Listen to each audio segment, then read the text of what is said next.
এটা CSC ID লৈ পেলাই আপুনি অসম চৰকাৰৰ সকলোবোৰ কাম ঘৰতে বহি কৰিবলৈ পাৰিব। যদি আপোনাৰ হাতত CSC ID নাই, তেতিয়াহ'লে আপোনালোকে CSC Operator ID ব্যৱহাৰ কৰি পেলাইও আপুনি অসম চৰকাৰৰ সকলোবোৰ কাম ঘৰতে বহি কৰিবলৈ পাৰিব। সো আজি এই ভিডিঅ'টোত মই আপোনালোকক জনাই দিম কেনেদৰে আপোনালোকে CSC ভেলিসকলে এটা Operator ID বনাবলৈ পাৰিব। বা যদি আপোনালোকক প্ৰয়োজন হয় CSC Operator ID, তেতিয়াহ'লে মই আপোনালোকক জনাই দিম কেনেদৰে আপোনালোকে CSC Operator ID লাভ কৰিব।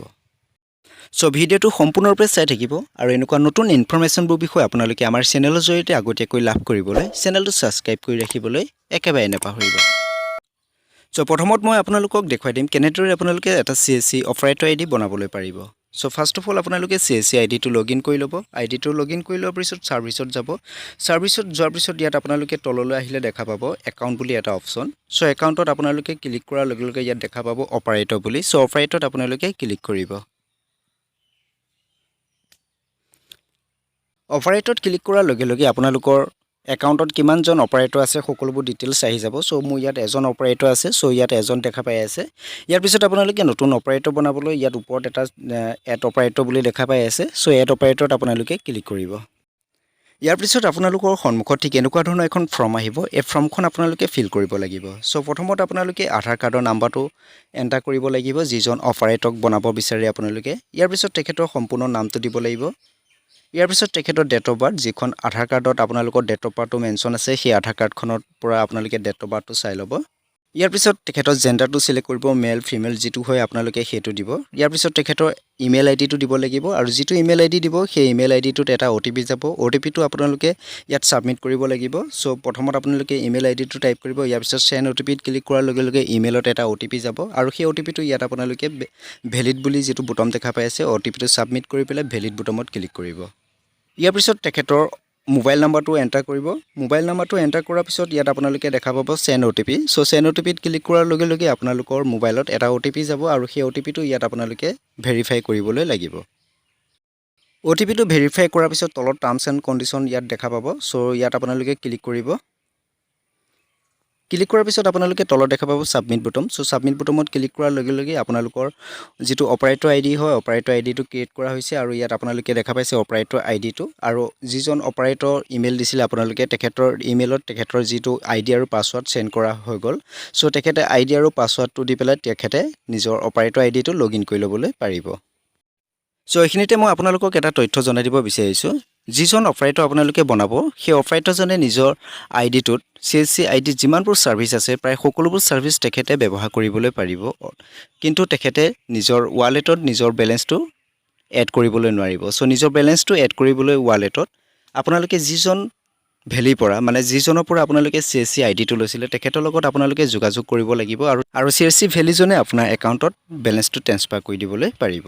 সো এতিয়া মই আপোনালোকক জনাই দিম যদি আপোনালোকক এটা CSC Operator ID লাগে তেতিয়াহ'লে আপোনালোকে কেনেদৰে CSC Operator IDটো লাভ কৰিব। সো এই ভিডিঅ'ৰ ডেসক্ৰিপচন বক্সত মই এটা লিংক দি ৰাখিছোঁ। সেই লিংকটোত ক্লিক কৰাৰ লগে লগে আপোনালোকৰ সন্মুখত ঠিক এনেকুৱা ধৰণৰ এখন গুগল ফৰ্ম ওপেন হ'ব। আপোনালোকে দেখা পাব CSC Operator ID। সো আপোনালোকে পেজটো স্ক্ৰল ডাউন কৰিব। পেজটো স্ক্ৰল ডাউন কৰাৰ পিছত ঠিক এনেকুৱা ধৰণৰ এখন বেনাৰ লাভ কৰিব আপোনালোকে।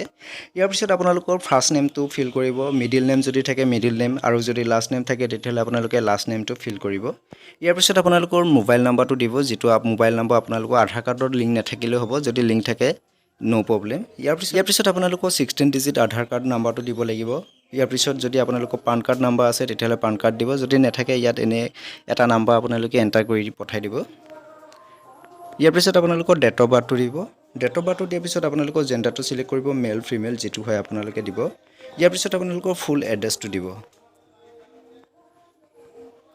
ইয়াৰ পিছত আপোনালোকৰ কোৱালিফিকেশ্যন আৰু কমিউনিকেশ্যন ডিটেইলছ এইখিনি আপোনালোকে ফিল কৰিব লাগিব। এইখিনি অপচনেল হয়, যদি আপোনালোকে বিচাৰে ফিল কৰিব পাৰে।